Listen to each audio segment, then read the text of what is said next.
So, and now we are recording, and this is a new episode.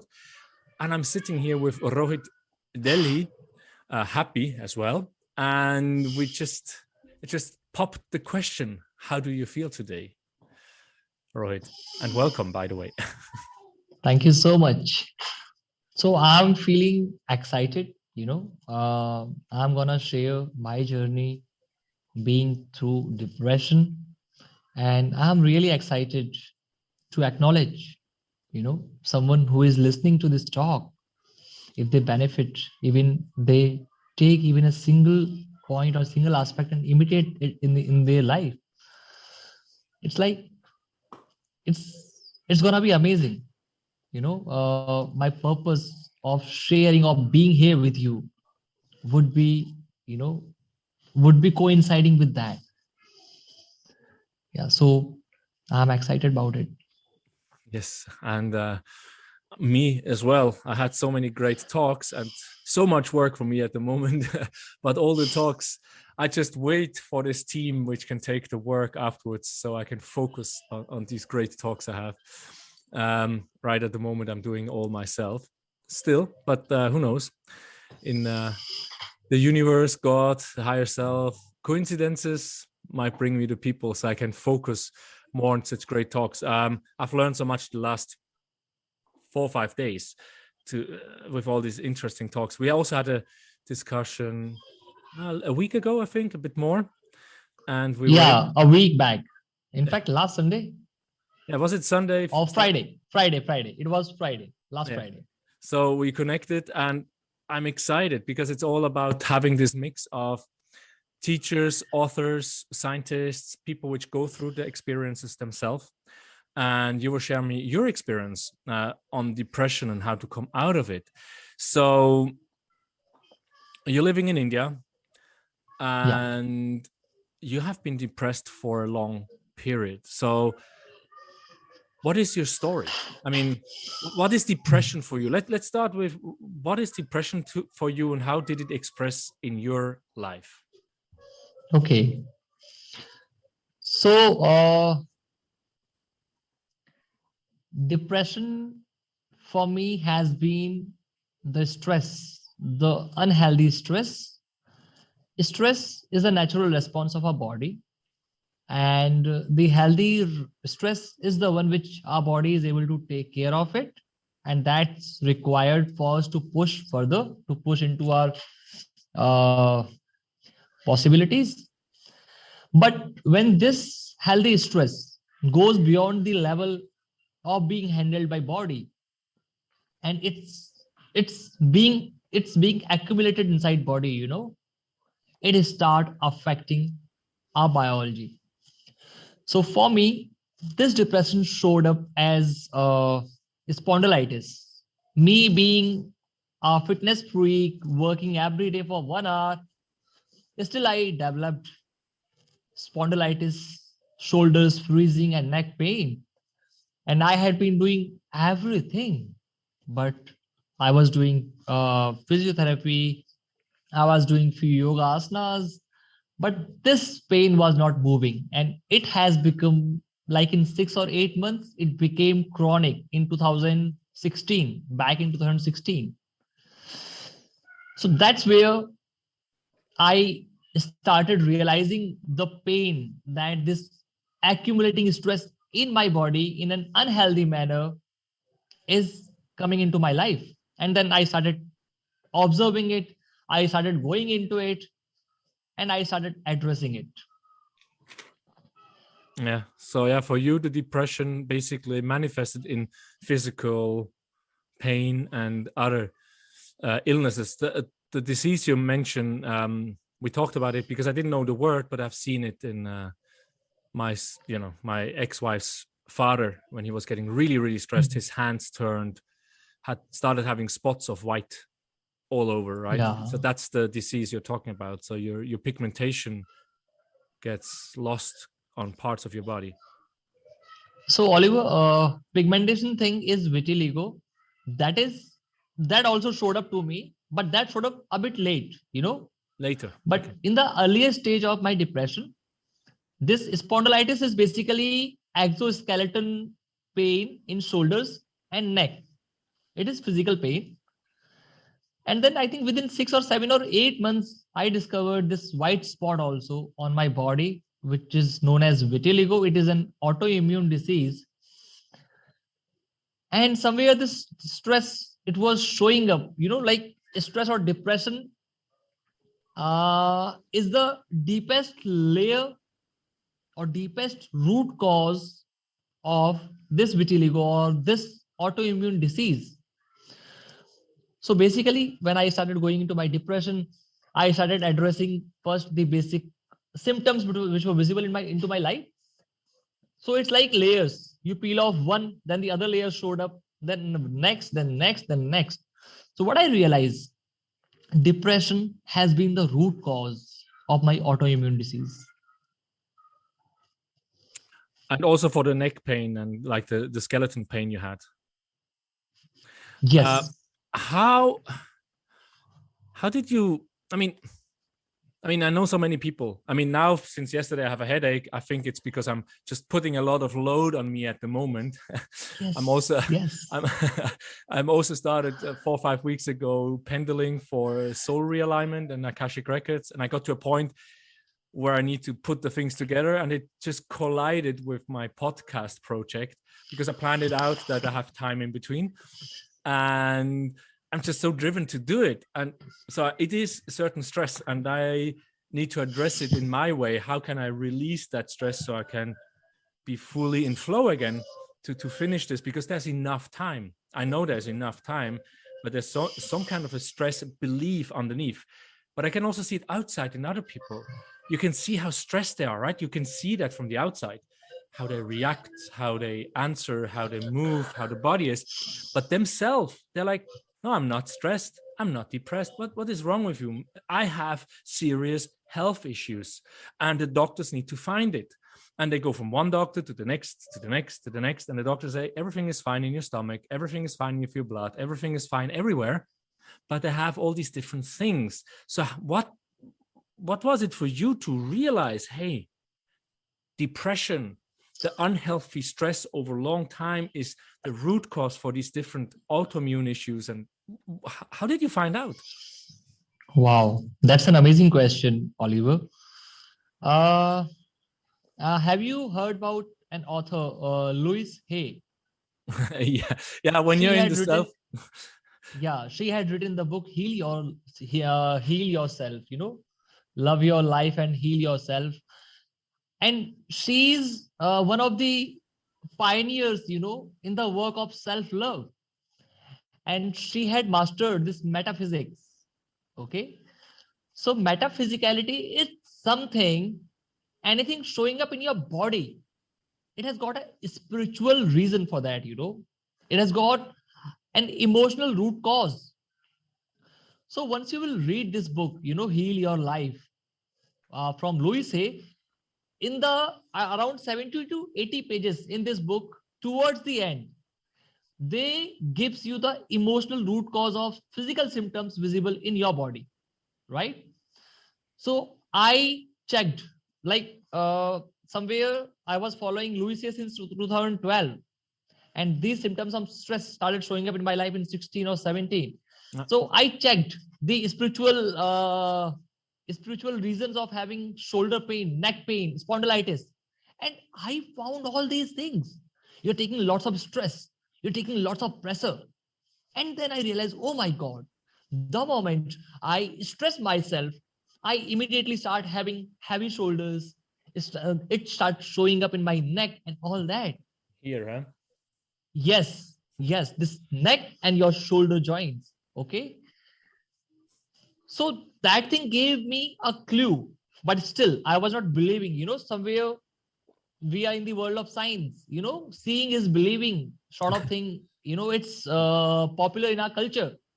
Yeah, touching is believing. Then only, yes, touching. If you can touch it, smell it, taste it, hear it, right? Yes. If you cannot, then you're crazy, because you hear voices, you see energies, you feel something.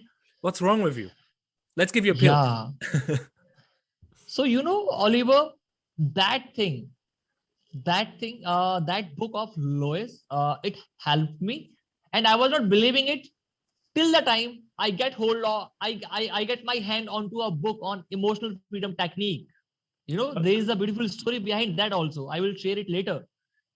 Once I read that book, I practiced EFT for hardly 20 minutes and 80% of my pain vanished. You know, 7, 8 months old chronic pain in my shoulders, not going with regular workout, regular fitness workout regime, physiotherapy, but 20 minutes of tapping. And my pain came down from 10. Like when I started, I assume that my pain is at 10 level. Okay. It came down to the level of 2 or 3 within 20 minutes. And that day I realized, oh my God, it's that energy. All that I have read in the book of Louise Hay, what she was talking, emotional reasons and all that. And in fact, around 90 to 99%, 98 to 99% stuff or diseases we have in our body, they do have emotional root cause. It only the genetic diseases, which we get inherited from our past. Rest, maximum all the diseases are coming from emotional root causes. Yeah, or they're triggered. I mean, we say, yeah, but my family has heart issues. My family has cancer. My family has, yeah, but you're also taking on their lifestyle. And a lifestyle Yes. also means emotional handling, emotional intelligence, physical activity, food habits, sleeping habits. And I guess, if you have a very healthy emotional family, I mean, I can see that my friends which are successful, I've never seen them explode. I've never seen them react Wow. in very weird ways. They're very calm. You can see there's something happening in them. They process this, they are aware of what's going on, and they are responsible for their actions. And I can see how successful they are in life, in business, with friends, with family. So they come from a family which has taught them that. But if you come from a family with a lot of diseases, you will blame, oh, it's the DNA, right? And we know Bruce Lipton already in the 60s found out this is not the root cause. And he was fired from the university because he said, I cannot say the DNA is the root cause for diseases. It's how the environment affects the DNA, which is causing diseases. And the environment back then, he didn't realize it's also the emotions, it's the thoughts, it's everything, the spiritual aspects, and that comes in a package in the family you're born. So if the family, you're like, yes, my DNA, I'm gonna have cancer when I'm 40. Yeah, if you think like that and you believe that, guess what? Between 40 45, you might manifest a certain type of cancer. Instead of looking at it. So I love that. So we talked about EFT. I remember from our last talk, and actually, since we talked, I wanted to do more. I only did fast EFTs. I somehow have a hard time to get. I know it's like 3 circles in the minimum, right? Accepting. How are the circles? Accepting how you feel. So first of all, you acknowledge Acknowledge. what is there. Yeah. And from that acknowledgement, you accept. Okay. And then from there, then you vision, then you change the current programming. Yeah, That to is, you transfer it. transform. Yes. Transfer it and release it, transfer it, or Yeah. It is like positive reframing of, from where you started, the positive reframing of that. yeah. And how is it now? I mean, this is great. Let me stay a bit on EFT. Or do you want to go deeper in EFT later, or should we look at it now? As you feel comfortable, Oliver, I will go with you. Okay, like let's go there with the EFT. So Okay. we acknowledge, we accept, and then we transfer the energy or release it, right? So it's like, Yeah. it's okay to feel stressed at the moment, and then you go through different tapping points. These Yes. are Chinese acupuncture points, I think, or Ayurvedic points. I mean, there's always this discuss who was first. And Actually, you yeah. also use affirmations, or can you just tap? Do you need to use affirmations, or can you just tap through the points? Okay. So, as far as I am aware, EFT tapping, it is emotional freedom technique. And basically, in today's lifestyle, we stuff in so much, like we suppress our emotions so much because so many bullshit rules are floating in the society. Don't do it in this way. You should do it like this. You should not. Oh my God, rules are being broken. There are so many limitations. There are so many programmings. Okay. So under these programmings, the organic inner self, the organic Rohit, organic me is lost somewhere. Okay. And this organic flavor of me is suppressed every time it's showing up in the garb of these bullshit rules. So the tapping EFT does the very first thing is acknowledge where is that suppression. For example, I was having pain in my shoulder. So I start with tapping. Okay, I'm having lots of pain in my shoulder and I'm feeling very bad. Oh my God, I'm feeling lost in my life. Still, I choose to love and accept myself. I forgive myself. I welcome as I am right here, right now. So, Oliver, the first situation or the first condition or like the first effort is unconditional love and acceptance to whatever is here. And believe you me, the moment you have this unconditional love and acceptance, healing or miracle gonna happen there. Okay. So, and basically, while we are acknowledging this pain and these things which are present right now, we tap onto these 7 points on our body. They are like, energy centers, energy nodes. So, emotion is what? Emotion. That is energy in motion. So, these energy nodes in our body, when energy gets stuck up over there, it turns out into pain, right? But once, like for example, if I am tapping onto my hand on the karate chop point right here. Yeah, yes. So I am giving kinetic energy to this point. Kinetic energy. I am striking it. So I am giving energy. So this energy will get the blockages moving. So that blockage will move to other place. Okay. And then I tap there, like here. Then I tap here, here, here, here. So these tappings, they keep on clearing the energy nodes. And that blockage, that energy which was blocked, stuck up, that was rotting, that was creating pain. It's free. It's rotating now. It's having life now. So emotion means energy in motion. And when that energy in motion comes, that emotion completes its cycle. It doesn't stuck up. It doesn't lead to pain or something. So tapping helps you in moving that stuck up, stuffed in, suppressed emotions inside. It clears all the energetic root paths, pathways, whatever it is, and then automatically you release that energy, and then you feel better. Wow. So there's several points because I did on Mind Valley. I didn't know that you were on Mind Valley as well until I saw you on a call. Okay. They have EFT. I mean, they added so many great things. I have done that. I have done that quest. I have completed that quest. Yeah. So they have EFT, and this emotional frequency technique came into my awareness in 2019 January because I took a conscious coaching, and she said she feels like because I'm very active, that will help me. And I knew in 2019 there was already an app available from these guys which started it, and they had a lot of good experiences on post-traumatic stress veterans, especially military veterans. They could actually measure that scientifically. So I do not want to go into depth. So you can find EFT tapping or emotional frequency freedom tapping. I think that the name comes from certain Americans which started it. And then you have, the tapping from the Mind Valley quest, which is also awesome. Jennifer Partridge. From who? Jennifer Partridge. Yeah, Jennifer Partridge. Right. Her energy, you said Amazing. unconditional love is the start. And Yes. she talks about her path.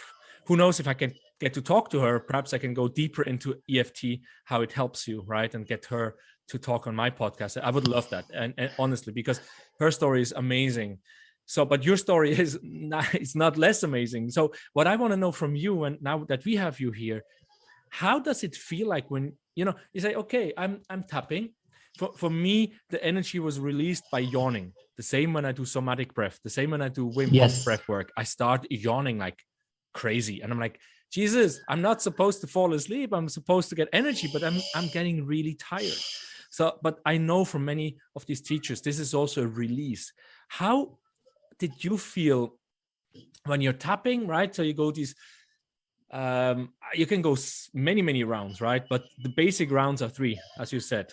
The acknowledge, Yes. accept, and transfer. So you just go once for acknowledgement, once for acceptance, and once for release through the body. But you can do it longer. You can do it 10 minutes, 20 minutes. Yes. Keep Yes. continuing. And there's different ways where you tap on your hands, you tap on your chest. But how did it feel for you to release these energies which were stuck? Did you feel some tingling? Did you feel lighter, warmth? What happened in your body, in your experience? So Oliver, for me, again, yawning is the main thing. And when I was doing tapping before, before this thing, before Mind Valley, I have done basic training in EFT also. So there, the trainer told us, yawning is release of energy. It's release of stuck up energy. It's like body will have some aggravate. Like I myself have felt like I am having pain in my lower back and I am tapping on pain in my lower back. Suddenly the pain will aggravate to that level as if 50 or 60 kg of, mass or weight is hanging onto my back. And I am crying. Oh my God, it's so heavy. I'm having so much of pain. And the moment I accept that heaviness, it evaporates. It's it's like I'm into source, It's like the moment I acknowledge that heaviness, that pain, it's like I'm free from that. And from that escalate, like I started from a normal pain, I started tapping onto it, energy started shifting, moving. And to a point, lots of stuck up energies showed up as lots of pain. And the moment I accept that lots of pain, I didn't get scared of it. Oh my God, I was getting scared. But the trainer next to me, she told, okay, Rohit, no, allow it. It's good. Energy is moving. And the moment, Oliver, I allowed it. Oh my God, that was one of the biggest ever relief I have ever felt in my life. I'm so calm, so relaxed. Like so much of pain of many years or many lifetimes has been released in one single 2 hours of session. So it's very powerful. It's very powerful. So you felt all that pain and it was heavy, and then allow the pain, like accept the pain, allow the pain. I mean, there's different words, different vocabulary which people can accept. I mean, was it just like you feel the heaviness and then just like woof, suddenly it was gone? It was just. I got your point. So basically, that pain is connected to some emotional stuck up point. And this emotional stuck up point is connected to some story in childhood or in some past life. Okay. Now the trainer is guiding me, is clearing all the emotional blocks that has been made during that memory or that childhood memory that is showing up here. For example, in this pain, what I am talking about, my lower back pain. I saw my mother. I'm inside her womb and she's having lots of trauma, trouble inside. She's feeling burdened. She's feeling helpless. She's feeling not loved and all that. So it's all energetic work, and I was guided by a EFT practitioner, and it's a process in itself. Somewhere they will take you to the emotional root cause of that physical symptom, and then they will tap on that emotional root cause of this physical symptom. So in my case, it was my childhood memory or something coming up from my mother's womb. So it's lots of energy work, and it's quite a long process. Yeah. Yeah. So now, yeah. So what happened? I mean, I know that when doing this quest, which is 28 days, I think, or 30 days, she says write down whatever comes up. So you said you had an EFT practitioner. That means you were on a Zoom call or in person with someone, and then you were tapping, or It was a physical, offline session. The practitioner was present with me, and she was guiding me, like she but was you did. saying, okay, Rohit. Yes, I was repeating after her. She Okay. was guiding me, Jennifer Partridge offers a version of EFT that is very, very streamlined. Okay. Yeah. And it's common for all. But if you have got any issue in your life right now, there are practitioners who can pinpoint, who can customize a EFT session for your problem. And it's very effective. It's very effective. Okay. So you followed her, and then did you get this memory of being in your mother's womb? Did that just come up while you were tapping, and you were looking into It the didn't come up. No, Oliver. I was getting acquainted with this energy thing, with this inner me. Before coming in connection with the EFT, I have never known the inner me. Okay. I was not even aware about, what is inner self, that I need to love this inner child inside me. I was a total stranger to it. So my inner self was not ready to show up. I am trying to tap, but things were not revealing to me. They were not comfortable showing their true colors or showing their true version to me, because I have been suppressing them. I have been stuffing them for so long. By now they have been hiding, and they have been. So when the practitioner guides me, the practitioner says, there are few feelings which have been suppressed. They are shy. Okay. They are hiding. They are not comfortable being visible. Okay. So today we will give permission to these feelings to show up and speak up. So it's a beautifully scripted process in itself. We allow our inner suppressed emotions to show up, and whatever emotion is the strongest, whatever emotion as per our comfort with our inner self, like, is this the right stage for a particular kind of symptom to show up in my life? Am I ready for that? Accordingly, that symptom will show up. We will work on that. We will address that layer, and we will peel off that layer in this session. And that way that work keeps on progressing. There are multiple layers. You peel off one layer, then one more. So it is a work in continuation. Yeah, it's I cannot help it. Thinking of Shrek. Do you know the movie Shrek? When he says ogres are like onions, and then Yes. the donkey character Eddie Murphy basically says, "Oh, you're smelly and have hair on your skin," and like, no, we are full of layers, right? Yes. You can peel one layer after the other. So I'm not saying we are Yes. ogres, but we all have these layers, right? And we are. Yes. How is this? What happened to you when you realized? I mean, you said before EFT, you were not aware of your inner self because you were suppressing all the inner Rohit, the happy Rohit, right? And now you were guided through this, with this practitioner, like giving you the space to open up, giving you the space to let these emotions come up. And then with that, suddenly emotions come. So how did it feel? What did happen in your emotional body, in your spiritual body, in your physical body, in your awareness? What happened with you as a person? So Oliver, before coming into connection with EFT, I have been reading lots of books, watching lots of videos, and I was into, like this self-help content, subconscious mind powers, belief system, self-love, all that. I was into theory. Practice was way ahead. Like, I was not even aware what is practice of these things. I used to think that if I have read a book, it means I have done a good job and it's gonna change my life. But I was wrong. Theory doesn't solve. Knowledge is part of it, awareness is part of it, but Till the time you don't execute it, you're not going to reap the benefits. So when I come into connection with the tapping, all that wisdom that I was talking about, I was reading, it all started being executed. You know, like during tapping session, we literally tap and we talk to ourselves. I literally love you as you are. I accept you as you are.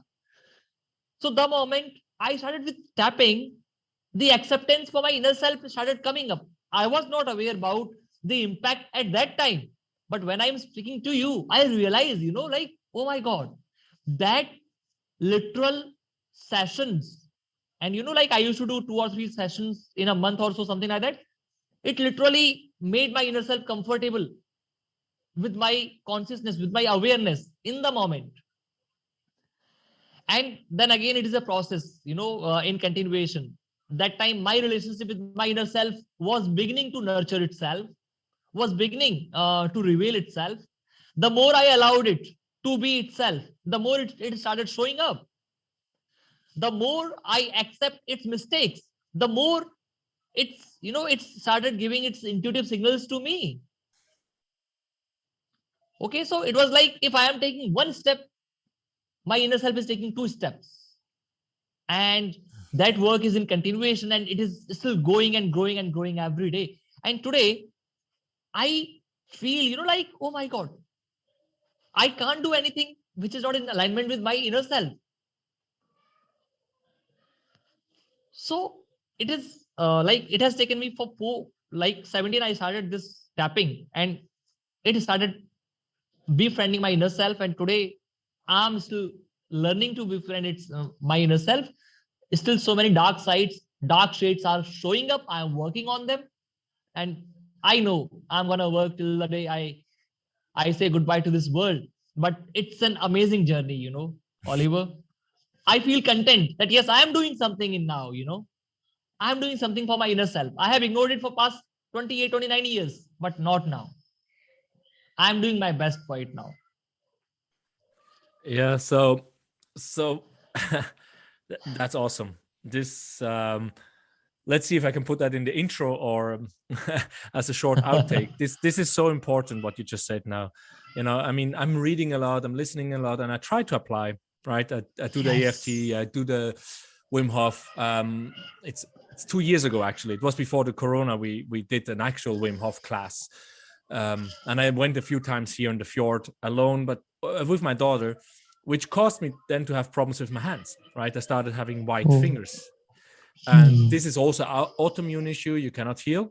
But I had an interview on the Oliver Shearer show with a guy who healed himself from a full body disease like that, where he got completely white on the full body. 1 year of doing Wim Hof continuously, right? Go in the ice bath, taking ice showers, do the breath work, do the meditation. He doesn't have the issue anymore. His body does not have cold limbs anymore, right? It's like you say, right? He did the physical work. Yet, I know for me, it's also this struggle. I had just a chat with a friend of mine from Switzerland yesterday. In the evening, she shared about, oh, look, I'm one step before I get the black belt on whatever karate she's doing. Don't ask me. There's just different levels of karate. I'm like, wow. When I was 19, I started Vo Vietnam, a Vietnamese martial arts, and I felt so imbalanced. What happened when I came to Denmark and I started working out more, right? But this moving martial arts, moving and breath work and defense, attack, I didn't do anymore.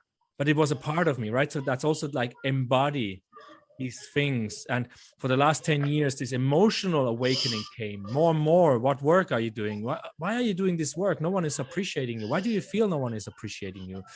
And all these things, right? And wow. I see it's like really to get away from this absorbing YouTube's podcasts, books, quests into actually embody it and apply it and get into this physical, right? And so that's what you're saying is really like a reminder, not only for me, but for many people. Find someone you can work with. If you do not have I just want to add one more thing here, Oliver. Just want to add one more thing. This puzzle of accumulating, like more quest, more work on myself, more hard work. It was unending race, it was some void within.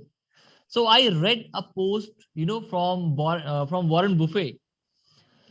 So he talks about it, you write down 25 things that are most important in your life. Okay. Now, out of these 25 things, now choose the 5 things that takes the topmost priority out of these 25 things of your life. Now he says these 5 things are what you should be doing, and don't focus on these 5 things. Focus on that the balance 20 things are not distracting you from doing these 5 things till the time you achieve these 5 things. And believe you me, Oliver, since that day, I dropped doing 4, 5 quests on Mind Valley. I dropped doing everything. I have had these 5 points. And you know what is the point number 1 in my list? No. Taking action on what I already know. And believe you me, brother, it has made my life so simple. I'm loving, being alive with my wife, my daughter, and I'm feeling so light. And it's like my life is not required to be, work hard. No, I'm focusing these 5 and I am defending my fort from balance 20. These 5 are gonna come first. Once I complete them, then rest 20, I will think about it. That might change, right? They might change in another 20. They might change, yeah. They might change next month. But for now, I am aware that I am doing the topmost 5, topmost 5 things of my life. Yeah, it's like learn to focus. Bliss discipline, as Michael Beckwith says, the discipline of having a bliss. And I think being in bliss means so many spiritual personal teachers. I do not know what Tony Robbins says anyway. I think for me, Tony Robbins was one of the, Tim Ferriss was the first one. And through him, Tony Robbins is like, do more of the things you love. And I realize I'm actually, sorry for the noise today. There's a little bit more noisy cars passing my place, but doing more of the things you love, I'm holding myself from doing the things I love because of whatever beliefs, or am I actually believing that the things I want to do are the things I love? And, then you get up in the head and you're like, oh my God. And before you know it, you have no energy. And then you have no energy, and then 2-3 hours are gone. And you're like, shit, I had 2-3 hours to do something. I could just have had half an hour. Instead of 3 hours of doing nothing, I could have just sit down and look at the sunset or the sunrise or the cars passing out of the window. That would have been doing something like being present in the moment, which gives you more energy. So it's really like getting out of the head sometimes means, or Tony Robbins, that one is good. He's like, when you get up in the morning or when you get stuck, I like that one. That's definitely from a lot of different sources he takes. Change your physical being. If you get stuck in your mind, in your whatever you do, you sit in front of the computer, you write the book, you write the post, you talk to someone as a podcast or whatever it is, or you're walking and you start feeling bad, you start feeling stuck. Do physically something different. Like if you're sitting, stand up and do squats, do walk up and down the staircase, shake, do qigong, do whatever it is, scream, do a breath work. If you're walking and start feeling bad, perhaps sit down, right? Change your physical activity if you get stuck in your mind and your energy. That's something I remember Tony Robbins saying. Is that something that resonates with you? Yes, very well. It's like thought, intent, and action are in, like I'm doing my workout early morning, and I believe in one thing. When I am doing something, my thought, intent, and action has to be in alignment. Okay. Now I'm doing my workout and I am feeling this resistance, it's coming out of blue, out of nowhere. And I'm like, oh my God, what the hell? My thoughts are in support of me. My intent is in support of me. My action, this workout is gonna bring health to me, joy, fun, release of oxytocin into my body, happiness, hormones, chemicals, and all that coming into my body. Why am I resisting? And the moment I connect with that resistance, Oliver, I I connected with one of my childhood memories where my father is waking me up early morning and he's pushing me. You better run, otherwise I will beat you. I will thrash you. And that fear, that pain is still energetically arriving in me and creating that resistance. So that day I worked with that aspect of my childhood. I worked with that inner child. I allowed that child, to feel that fear of his father. Oh my God, I need to run. If I will not run, then he will beat me. Oh my God. I comforted my inner child. I said, it's okay, my dear. It's okay. You are safe. And now when I'm doing my physical workouts, it's lots of ease around doing physical workouts. Okay. That automatic programming of my childhood showed up 3 or 4 more times. But I was having awareness this time. I was having acceptance for that childhood version of me, and I embraced it. I welcomed it. I didn't react to it. I allow it to integrate. Oh my God, that's so deep. But how? Yeah, no, but how? No, my question is, okay, that's great. You go there, you have really a very nice example here, right? Your thought, your intention, and your action has to be aligned. Now you go working out, this is good for my body, you feel good afterwards. At least me, when I have a good exercise, I feel like refreshed. Yes, I feel probably down, but this is kind of like a physical, like, okay, now you used up your resources, right? Your physical resources. And if you have a really nice gym, you might be able to make a sauna or a bath, or you just have a shower. And if you have a really cheap gym, you go showering at home, or you go in the or you go in the lake next to the gym. Yeah. But then you just feel like this inner peace, right? And now you have this resistance, as you say, and you're like, ask yourself, okay, my thought is like, I'm going to do that, and I have been doing that every day for the last whatever 2-3 months. My intent is also there, but there's a resistance. And then this thought comes up. Are you then just sitting with the thought, or are you tapping through it? Or yeah. So Oliver, whenever the pain or the thing comes into my life and it's overwhelming and nothing is helping me, I prefer sitting down with that emotion. I prefer sitting down with that resistance. So that day, I just sit with it. I said, okay, you are here. When everything is in alignment, then what is that part of me which is avoiding it, which I might be missing out, or which I might be roughing against? And then the moment I have that acceptance, and suddenly some thought comes, a picture of my childhood that showed up. My father is waking me up. I am 6 years old, and it's winter, and he's saying, you better get up. You are sleeping still now. You get to run and all that. You will become Shago, you will become Shaman or something like that. And then I allowed that memory to show up further. Okay. So like there are two ways of doing it. Either you sit down with that resistance and do journal, okay, or you can go 6 level deep why. Or if you are already into allowing your inner self to speak with you, you're gonna fine tune this action, just by sitting with your emotions, talking to them, allowing them to show up, being present to those feelings, those pictures which are showing up, trusting them, and allowing them to show up completely. wow, yeah, that's good, right? Because I was thinking, because you talked about the tapping, and I'm like, okay, so what are you doing? And of course, I can see a lot of times I just push through. And then like, now I'm doing it. So I'm not accepting in that moment or respect the inner child mostly to speak up. And by that, I'm suppressing it. So when I say, come on, inner child, now I have time to talk to you, it will be like, yeah, but you suppressed me the other 3, 4, 5 times. Am I really safe to show up? And then you probably only get a glimpse of it. So that's kind of like the intuition, as people say, or the insight or the vision.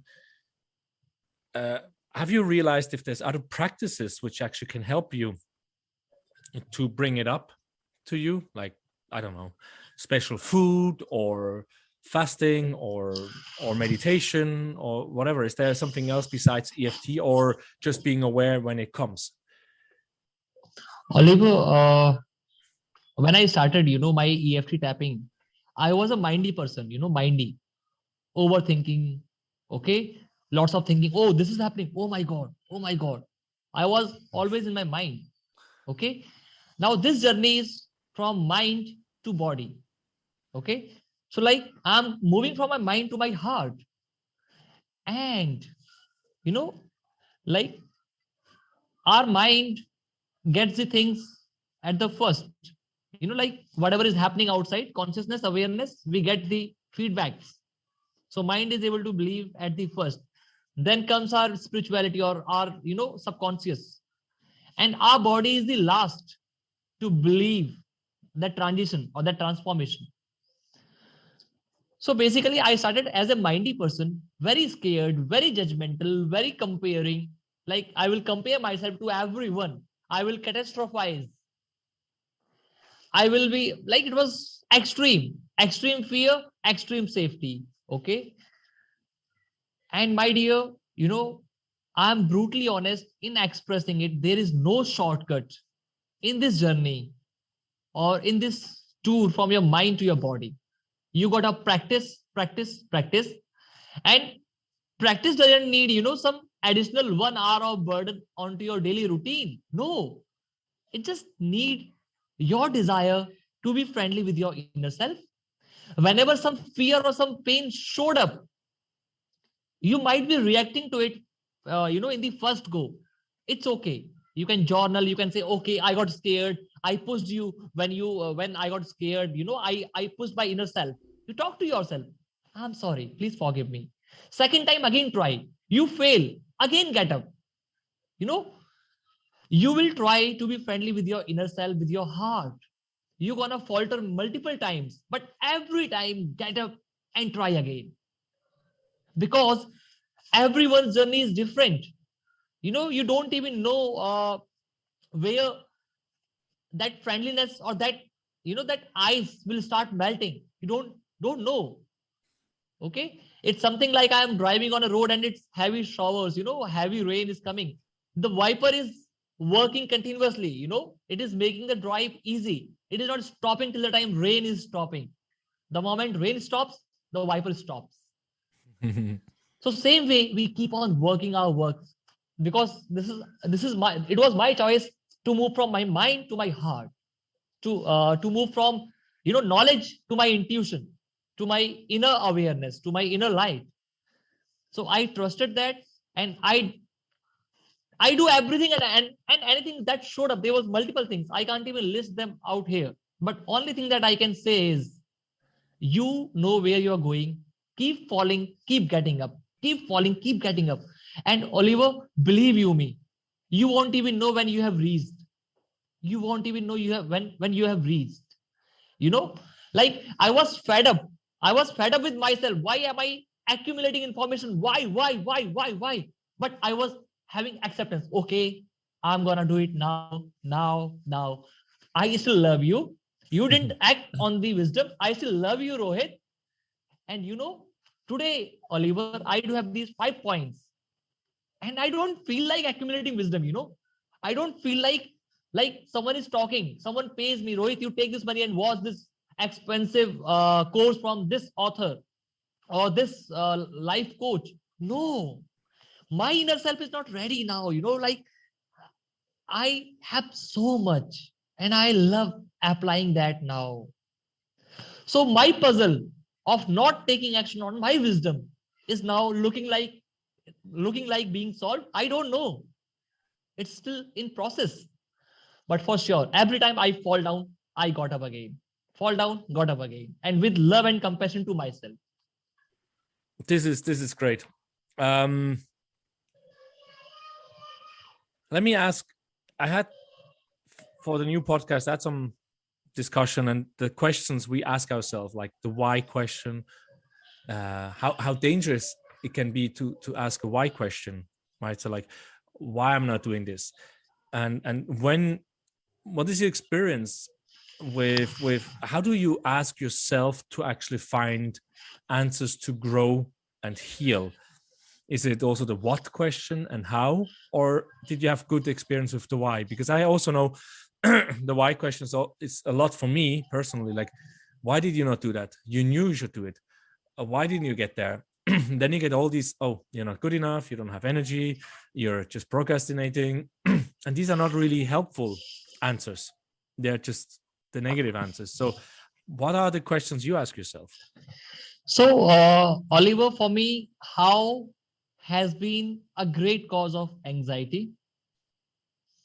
So somewhere, how has been a great source of anxiety. The moment I stopped going into how, I was able to be better off, Somewhere the moment you start asking how and you trust yourself, and you work, you do your homework and you go ahead with trust on your homework, things gonna show up. So how was the pain in my life till 2019 or so? The moment I realized how is the source of my anxiety, I stopped allowing how in my life. Then why? The power of why, a book from I think Simon Sinek. Could be. Yeah, I'm not very sure about the name of the author. So somewhere I believe in this why, like why has been a tool for me to connect to my inner self. So whenever I use the question why, like I'm having lots of pain in my life, like same circumstances showing up. I'm having consistent fights with my wife. I'm having consistent anxiety and depressed states coming up, showing up in the same way in my life for past 1 month. What the hell? I'm fed up. Then I will just go, okay, why am I feeling depressed and stuck up when I am communicating to this person? Now I am writing the question and I am answering to this question. Whatever answer comes out, I will derive another question, another why from this answer. Okay, like I say, I don't like his company.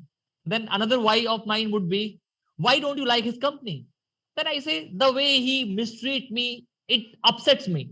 Why does his mistreatment upsets you? Then, oh, because I have had it in my past, so and so used to do it. Okay, why in the past so and so was doing it and you were allowing it? Oh my God, I was not aware at that time. Okay, why were you not aware about at that time? Because I don't know. So I go 7 level deep into why, and it helps me in connecting with my inner self. Somewhere the mind talk, the mind's logic is cut out when I go 7 level deep, and my inner self, my inner awareness reveals itself. So it helps me in knowing myself better. And when I am aware why this thing is triggering, next time I am well prepared for the situation that has been triggering me for past 30 days. Now I do have my answers. Now I draw the healthy boundary there. Okay, he is not my kind of person. I will not connect with him. Okay, I draw this boundary. Okay, and even if I interact with him, I convey it very clearly. My dear, this way of yours literally triggers me and it makes me feel disrespected. So why has helped me in those ways. And when I talk about what, so what is something which I haven't gone into in a very detailed manner, but somewhere, my own life circumstances, my own intuitions, my own desires, it all accumulates and it gives me my what. Mm-hmm. I don't have, a structure around it, but my circumstances, my pain, my strength, it all comes together and it keeps on giving me, what in my life I'm looking for. Beautiful. Yeah, so I can see you use the why question as a constructive feedback. Yes. Because it can very fast go into, negative. And I can see that, avoiding the why question can be very important for some people. So you're not beating yourself up. Right. So don't go and say like, why? Because I'm stupid, because I'm. Yes. So Oliver, this depression and this stress, it has got all to do with this mind thing. Now, mind is filled with fear. And fear is basically lack of awareness. So like darkness is nothing. Darkness is absence of light. So fear is nothing but, absence of your own sense of security, your own sense of awareness who you are. Awareness about your own light is the darkness. So somewhere what I realize, this stress, this depression, it has got a lot to do with lack of self-awareness. The more self-aware you are, the better you are equipped, to take head on with the depression, with these levels. They are just levels. They are not the permanent representation of our reality. Okay. So somewhere these 7 level deep why, my journaling, tapping sessions, life coaching sessions, they all allowed me to be more aware about myself, to be more loving and friendly to my inner self. And somewhere the ice started melting thereafter, and things started building upon that, things started showing up and further building upon it, building upon it, building upon it, a process in continuation. But for this, that initial shift, this self-awareness is really important to start somewhere. The self-awareness. Yeah. Let's sorry.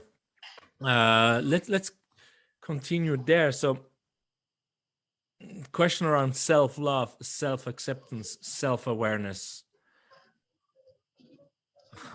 What do you think is needed to get there?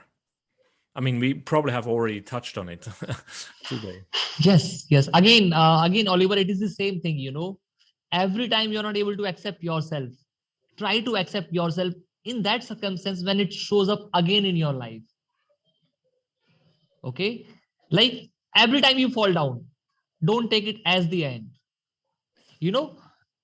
I was very recently, I discovered that I'm feeling lots of stress while working in my office. And I realized there was a programming that, whenever work comes, I'm going to be jittery. Oh my God, it's lots of pain. It's very difficult and all that. It was all the organizational beliefs which were governing, my stress levels.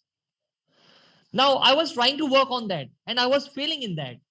But then I accept my failure there. Okay, I accept you failing in this. I will try again. Let me see. Okay, I again show compassion to myself. So show acceptance to that failure. Like I need to work on this. Still, I'm not able to work on this. Oh my God, I'm a failure. But no, I'm not a failure. I'm doing my best. I do have my limitations, and I'm gonna small. And Oliver, with consistent awareness and consistent desire or consistent intent to work on this aspect, within 30 or 20 days, the issue has become a non-issue. Just by mere awareness, mere small actions, mere allowing or mere acceptance has done the miracle. So taking action is not something something out of the world. Allowing, accepting, being compassionate when you fall down, or being compassionate, when you criticize yourself. Don't criticize yourself, like all those things around self-love. No complain, and there are 2 or 3 things which Louis Hay says. I don't recall them very clearly, but somewhere the action that I want to take on my depression thing, I keep on accepting my falling and I keep on trying. That in itself is the process.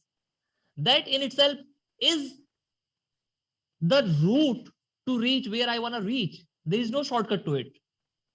Yeah. But then we term it procrastination, whatever it is. Something I feel like, allowing and accepting shows lots of results, lots of miracles.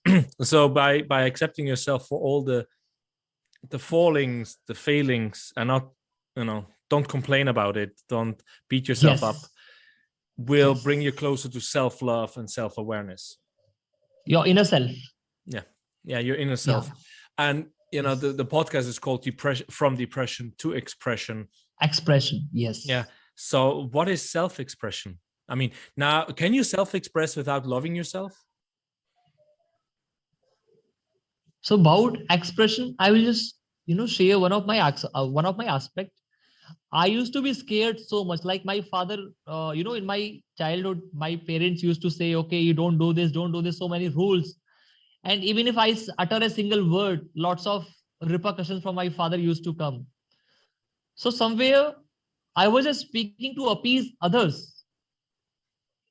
So in my expression, my speaking or my communication was all about speaking and not listening.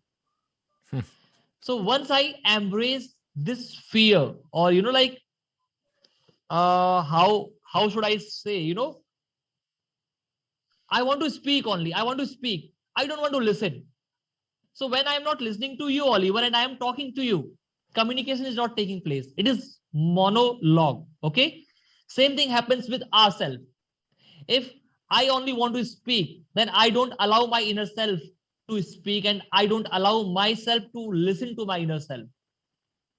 So expression is basically, you know, it is the actional, external, uh, how should I say? If I'm not listening to my inner self, why, and I'm not speaking to it, I'm not listening to it, I am doing monologue, only speaking, expression will never come. The moment I allow listening to my inner self, and in connection with that, I'm speaking to you or to anyone, that connection comes, and that expression flows, or things gets communicated. So somewhere I am missing around the words, that feeling is pretty strong or something. When I started listening to my inner self, automatically expression started flowing. Until the time I was not listening to my inner self, I was not listening to others also. What's inside shows outside also. Your outer circumstances, they are the reflection of your inner world. So I was not listening to me. I was always in a hurry to speak my communication to the other person. And what he says was zero in my head. And it was showing my inner world. I was not listening to my inner self. I was just speaking my mind to my body, my hand, my life. And the moment I started listening to my inner self, my communication, my expression started getting better, better, and better. So it's something flowing from inside to the outer world. Yeah. Hope I am able to convey, what I want to bring out. Well, but that's a really nice explanation here. I love it how you share that. Not listening to yourself can be shown on the outside, that you do not really listen to the person. You're already sharing what's on your mind. What's in your mind, basically, not what's inside you.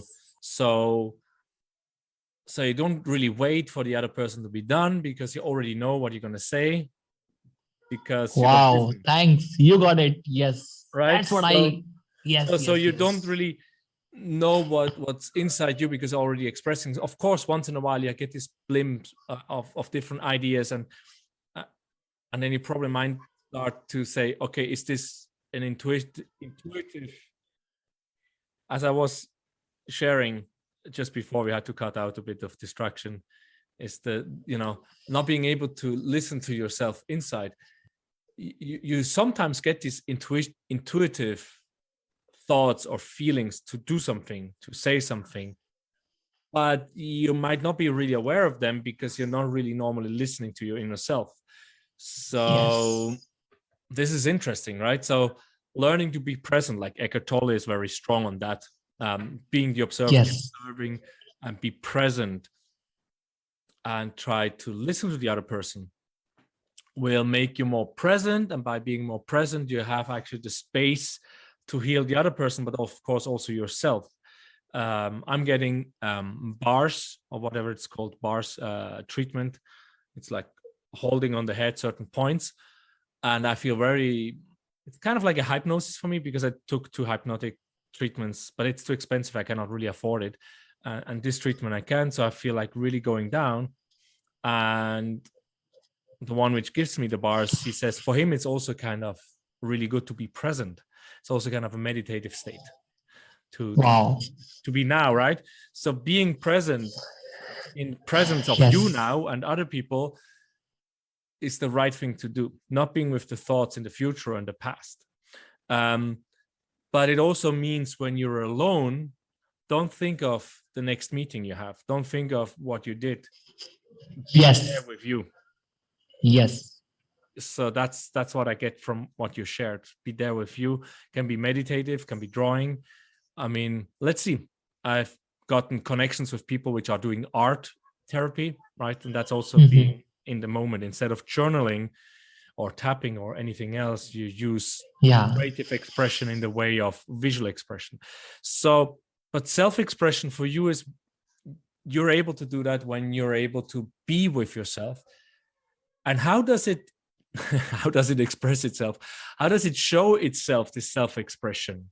How do you know you're really self-expressing? Oliver, I think I have shared it with you in the past. I used to stammer at one point of time. I used to stammer, I couldn't speak. And stammer is basically, lots of fear inside my head, lots of judgment. And at the same time, a pressure onto me to speak, to prove that I don't stammer. That is fear of stammering. And it was real bad. So I allowed that version of me, that stammerer inside me, I allowed it. I showed respect to it. I welcomed it. I listened to it. And slowly, like the moment I started listening to my inner self, I started honoring my inner self. So like I am talking to you right now, and I am listening to you because I honor you, for what you do. And I honor my inner self. It is visible in my communication right here, right now with you. Like you are so present to this communication. I am so present to this communication. It shows, wow, I honor my inner self. And I guess that's how we are able to flow into this communication. We are so powerfully present in this moment. It is an amazing example of, that expression, that awareness about that expression. So that awareness about this expression, one of the ways before this expression, I used to waste my time listening to people whom I'm not liking. I used to speak for the heck of speaking. I used to speak for flaunting. Oh my God, I can also speak fluently and all that. More of show off onto the outer world, being an imposter. But now those talks, those communications, those slots in my 24 hours are cut down to barely, not even one in months. So it shows I'm moving from that fakeism, or from that shallow communication, or from that lack of expression to flow of expression, or to expression from deep within, Hope I'm able to answer that. No, but so you shared how you express yourself in your communication, right? And how that has changed, and it's beautiful. It's very good. I was flipping a bit back to a few questions which I was jotting down yesterday. I wanted to go to bed at 10 and it was at 11 again, better than the last day. And I started to write some things which just came through me. And now listening to what you shared, I think like, they could be, they are good questions. I mean, some of them you answered already.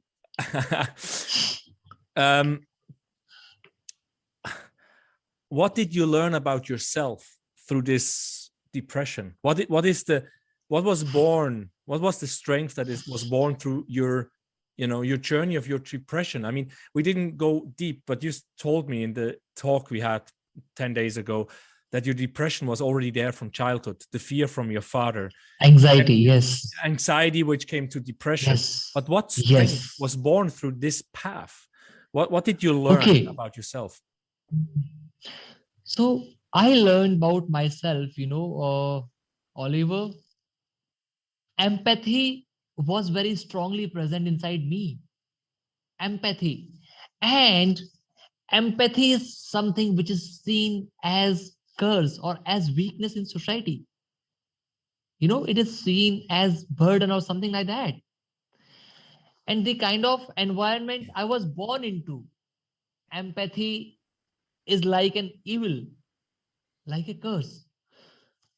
So I was born with empathy, and because of that, I went through a cycle, cycle of suppression, depression, anxiety, anxiousness, because I was not aware that this empathy, because of which I am being pulled down, I am being put down by the society, I am being told to change myself, was my superpower. You know, people in today's world, when I'm connecting to someone, that person is hauling out of his ego. But Oliver, I don't see his hauling out. I don't see his anger. I see the pain that that person is going through. I feel that. And believe you me, my dear, in that communication, had there been someone else, he would have thrashed, beaten around, murdered. But I move out, making that person a friend, doing my job, accomplishing with what I have gone into that situation. And it's a win-win situation, Just just by ignoring that anger and that pain that person is going through, I am able to see it because I have very strong element of empathy. Earlier, my strength was the weakness as told by the world. The moment I start learning, befriending my inner self, I know, oh my God, Rohit, this is not a statue of Lord Buddha made of mud. It is statue of Lord Buddha made of pure gold. What the hell? Whole world has been looking for it, and you have the whole treasure. Yeah. So I discovered, Oliver, kindness inside me, empathy inside me, uh, helpfulness inside me. Oh my God, these are the things which people are not able to garner and develop inside them, and I do have them in me so strongly. I just need to learn to use them. That's it. Right place, right time, right way, and for the best and the highest of everyone around. Wow. Yeah, I can see it. So yeah, circle around your weakness, right? And while you were talking, I came back to we decided on the title as you have it on the back of your head. So for the YouTubers, they can see the title of the show, Your Biggest Fear Carries Your Greatest Growth. Yes. So Yes. what your biggest fear was what? My biggest fear was fear itself. You know, my biggest fear was fear itself, Oliver. And today, the way you are asking about expression, even in expression, to express myself authentically, there is vulnerability inside that. There is fear factor. But when I befriend it, I am able to, flow with the communication. I am able to flow with my expression. When I befriend my biggest fear, the fear itself, I was having fear of fear because I was having anxiety since from my childhood, in fact, I think since from my mother's womb, because my mother has been very, very anxious. So this fear of fear now has become my strength, I used to be scared. You know why, Oliver? Because I was able to see the pain of the other person. And I don't want to go through that pain, through that plight. And because of fear, I used to avoid that situation only. Oh my God. So there was so much coming into, so much of information was flowing into my system. I was too sensitive. And so much of system is flowing into me. The day I learned to channel this information and use it to live, to help humanity. Just imagine how it's going to transform, the things around it. So earlier I was sensitive. I was scared of this fear, and this fear was coming from, these sensations from my surroundings because I was extra sensitive. Today, I'm sensitive, but I'm channeling this fear, this vulnerability into my power. I'm aware. This information is being used by me in my communications, in helping people who are going through stress, depression, okay, in making people feel better who are being burdened by self-loathing, self-criticism, self-hatred. I'm able to feel that their pain, and I'm able to tell them, no, I was there someday, and there's nothing wrong in that. So it has become my power today, for sure. Yeah. So you basically, we were just going around all these different questions. I jotted down. So the inner intuition must have been very good yesterday evening, because you just said you were very sensitive, too sensitive. Yes. And, Yes. and what I've read is like your sensitivity came because of this anxiousness you had since you were born, because your mom already has been that anxious. So you had this fear and anxiety, and you were afraid something will happen to you, right? There was this fear, Yes. something will happen. You said your father wants to be, or kind of, you had the fear your father will beat you up if you don't work out in the winter because you're going to be lazy and fat. And I can see I do the same crap with my kids sometimes. I'm like, Jesus, what are you doing, Oliver? Yeah. You put fear into your kids. Why? Yes. And then it's like, the question I learned is like, what would a loving, compassionate person do in this situation, right? So this is, whenever I can stop myself, I think of that thought. But your high sensitivity was because of the anxiety. And as soon as you got the fear under control by listening to yourself, by tapping, by using what you learned from the books and all the other things and apply them, did your sensitivity go down? Could you feel it with the anxiety that you were not so sensitive anymore? Oversensitive? So I got a question, Oliver. So my sensitivity is not coming from anxiety. In fact, anxiety is coming from this sensitivity. So basically, I am an empath, and I am very, very sensitive to the energy around me. Okay. And there was no one in my atmosphere, in my circumstances at that time in my childhood who was very close to me. So this sensitivity make me scared. And because of that, the anxiety comes in. Okay. Now, anxiety, I say anxiety, it might not be anxiety, it might be powers from my childhood that I am aware about my sensitivity and I am using it for the best and the highest. But the anxiety I have learned, I think, from my mother somewhere, or the circumstances in my childhood days. Mm-hmm. So today, what has changed? Oliver, what are our avoidance techniques? The information come to us, but we make ourselves blind to it. We cut it down. We put a screen. We don't see the negativity of us because we have suppressed it inside. I am doing something wrong, but I am not able to see the wrong element in that deed because I have had multiple, my mind has created multiple avoidance techniques, multiple lies, multiple strategies are there. Okay, ego plans. But the moment I allow myself to be sensitive, to be open to information coming to me in the organic manner, and I learn to handle that sensitivity becomes your power. So when I started doing my work on myself in my earlier days, and I have this slight awareness coming to me, I become more sensitive.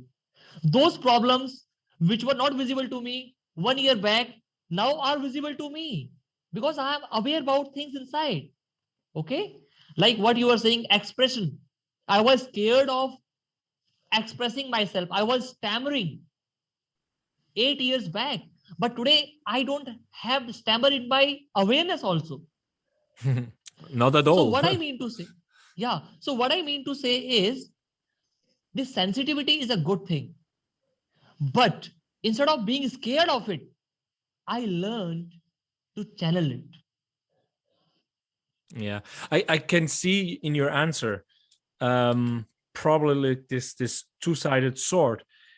I was just thinking of, yes, of very true. I don't know if it was a podcast or a YouTube or whatever, or something I read, like ADHD, OCD, and all these things, right?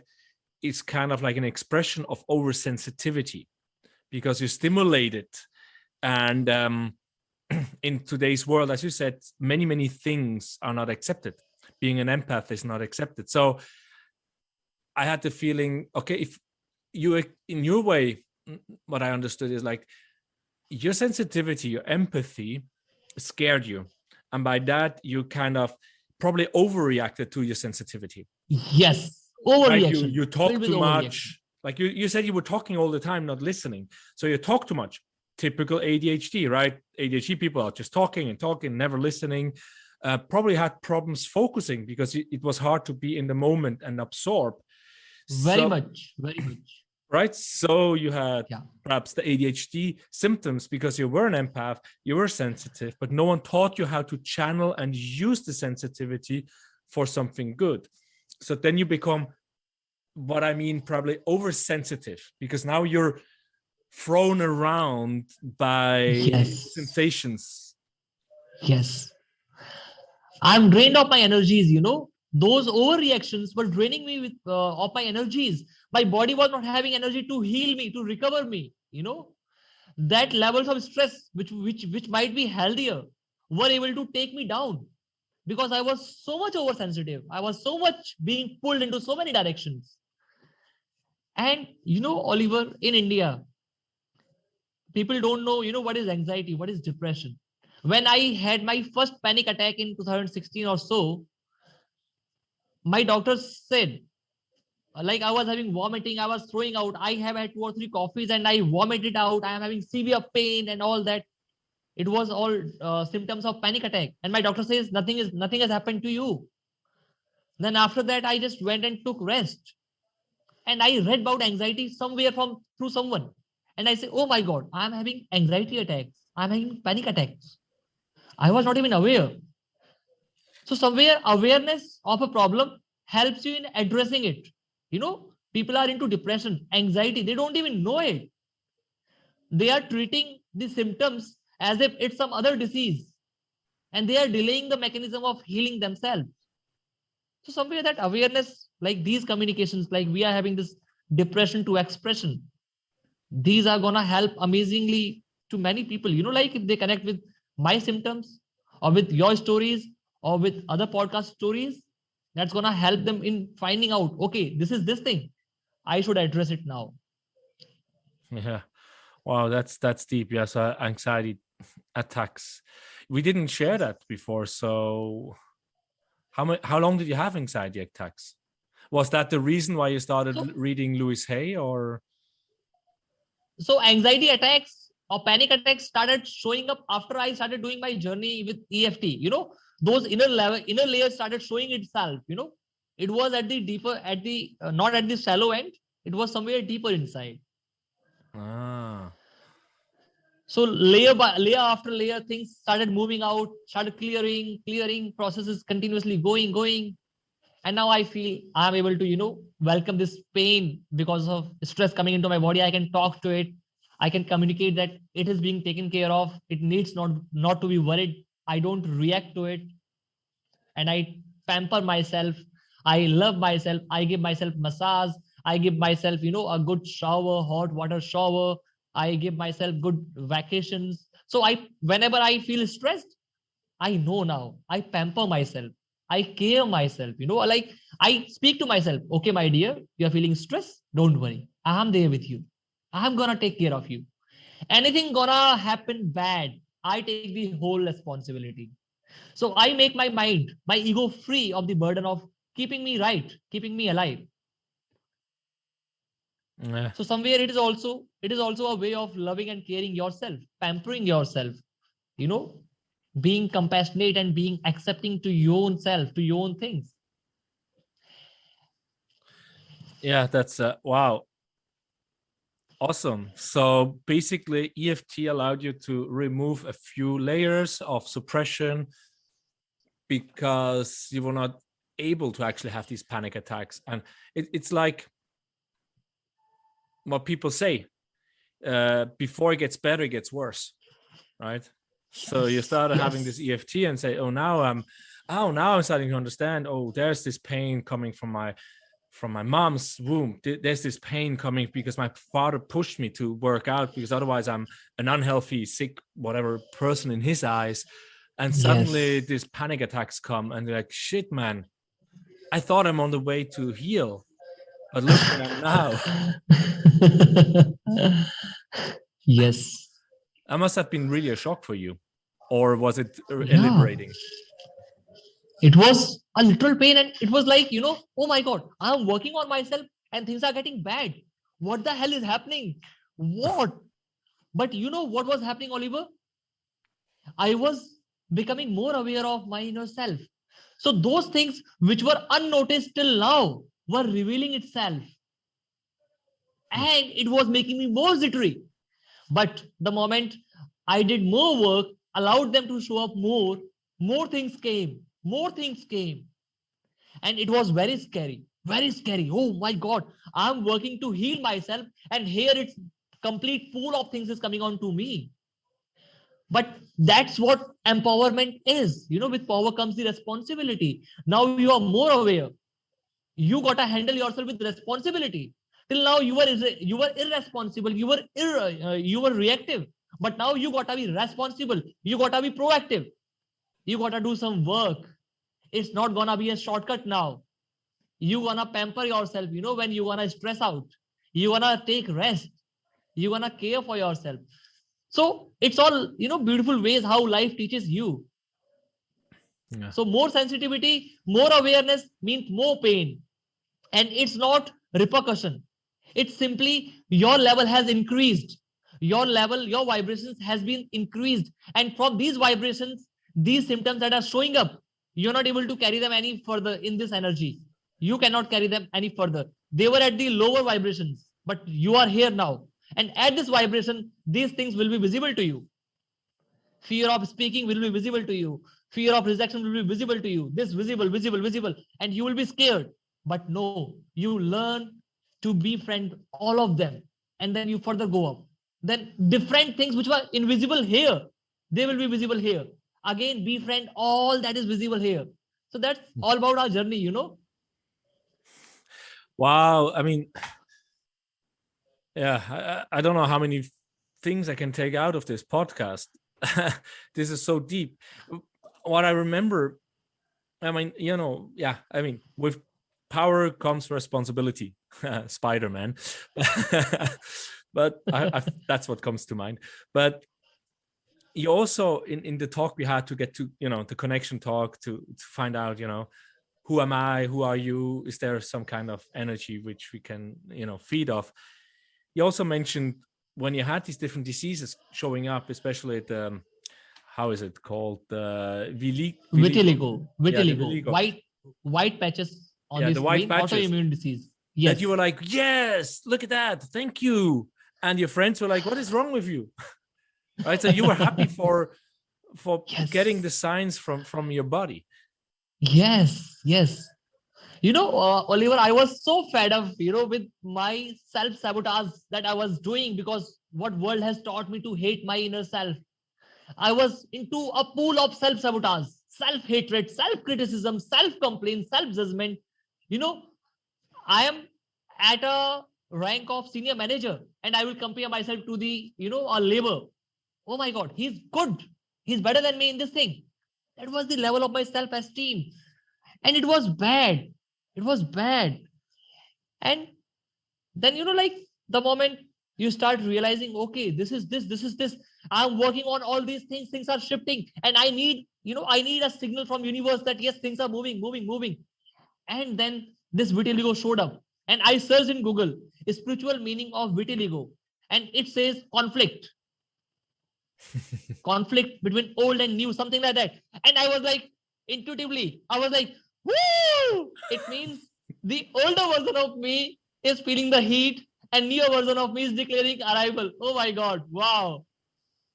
And my friend was not able to believe, you are laughing, you are having autoimmune disease. But Oliver, I was aware, this disease is not my enemy. It is just showing up, about the layers being peeled off. Okay. And I was able to heal that. Still, I have got few patches. It is still, I'm taking medications. I'm working on it and it's getting better and better. Because of you embrace conflicts now. Yes.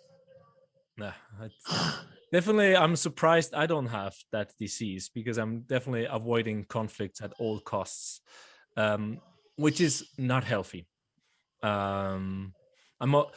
It's not healthy because I'm not taking these conflicts with people which really need to be put to place because they're overstepping many, many rules, especially mine.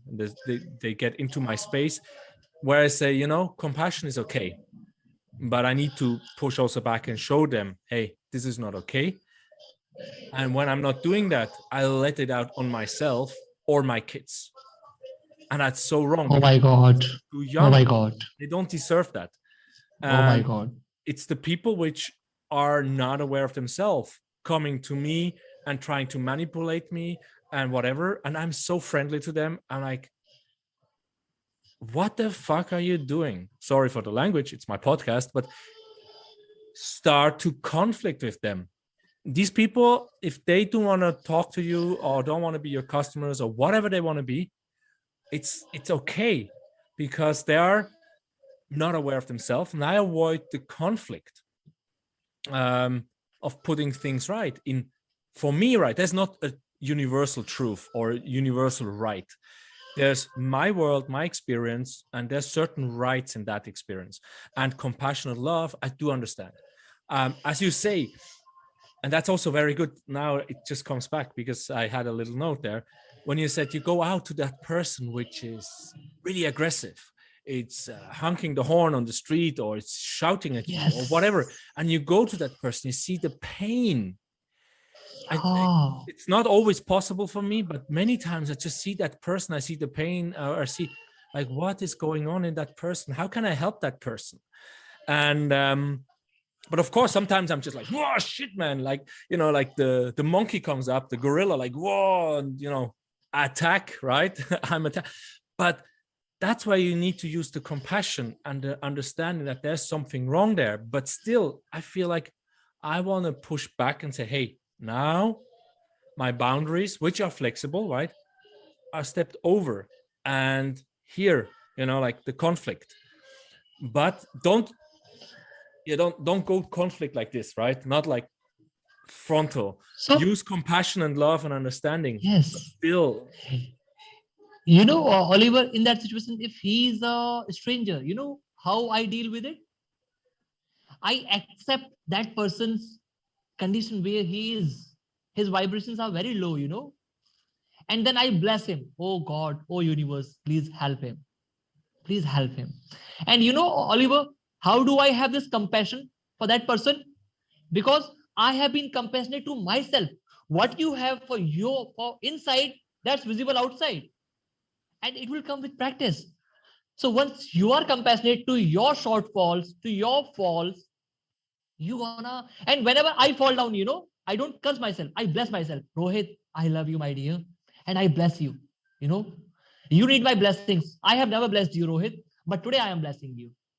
So that same thing comes to me in this situation, you know, when I am seeing this person and I see his pain, I accept and I bless him. God, please help him.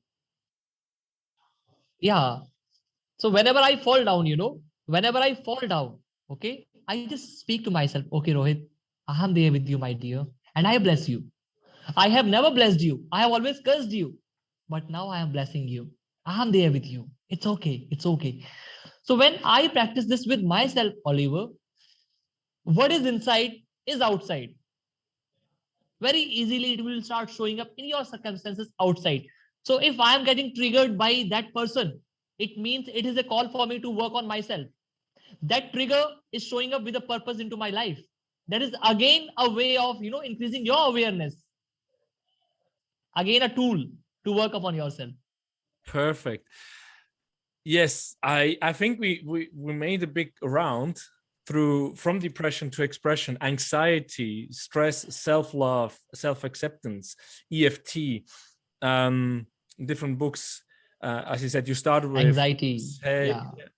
And any tips you have for people that listen to, in a nutshell, from all what we heard, which have the feeling something is wrong, they might be on the way to depression, they are in depression, they feel like this cloak, this heavy hanging metal, whatever cloak that keeps you from expressing yourself and wanting to meet people, right?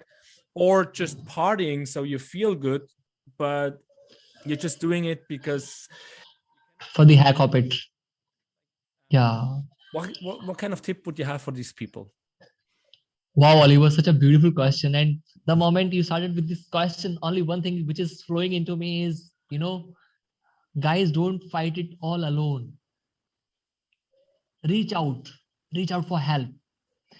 When I was broken, I was shattered. Had I not reached out for those sessions of tapping EFT, I would not have been here. And this stress and depression, it's so much of a mindy thing. It will not allow you to crack the code. Reach out, just reach out, talk about it, ask for help, speak it out. That will shift so much of chaos, so much of pain filled inside. That will shift a lot. Yeah. Thank you. That's a really good tip. Anything I forgot to ask you, which is on your mind, on your heart, to share? I think you have covered so many beautiful questions. I don't remember. Like, we have covered so much in last 2 hours. Yeah. It has So, been fun. Yeah. I mean, we can always take a second take, or when you're going further on your path. And Yeah, sure. but if people are inspired by what you shared, people want to learn from you, apply certain things, how can they reach out?